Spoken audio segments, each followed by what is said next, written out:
chênh hòn ấy đông si bị thêm thô hình là kiếm cái say ngầm côi dùng để giá nan cái tim mê ấy đi ấy ngay chênh cái đó nắng mong sự sang bên cái bê tua khen đinh mong là kêu hi kiến hơi lắm bà dồn ta nhắm nắng ngày nát nát ấy ra lê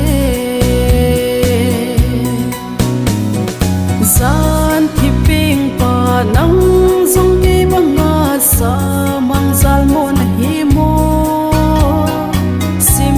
nghiêng chal nắng dòng khen nông qual đâu là hi mô tol thing u lên nắng dòng cây băng u ngay là hi mô ấy đây ấy ngay trên cái đó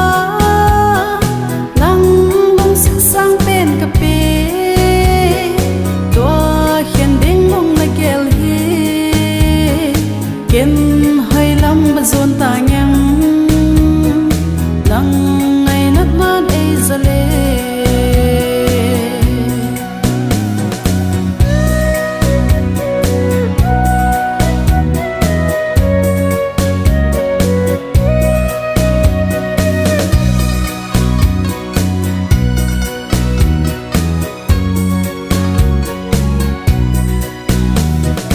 bôi nu khen bôi tê nắng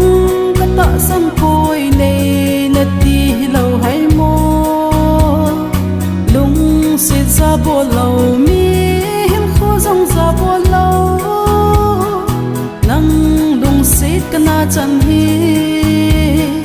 cây băng xịt mây tam tê ấy đây ấy ngay trên cái đó lăng mong sự sang bên cà phê tua khen đinh mong là kêu hi kiến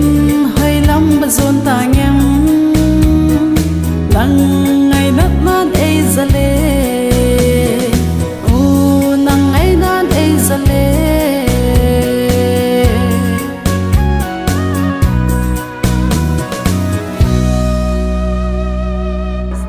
Thank you for watching Jolhanu Media. So don't try to forget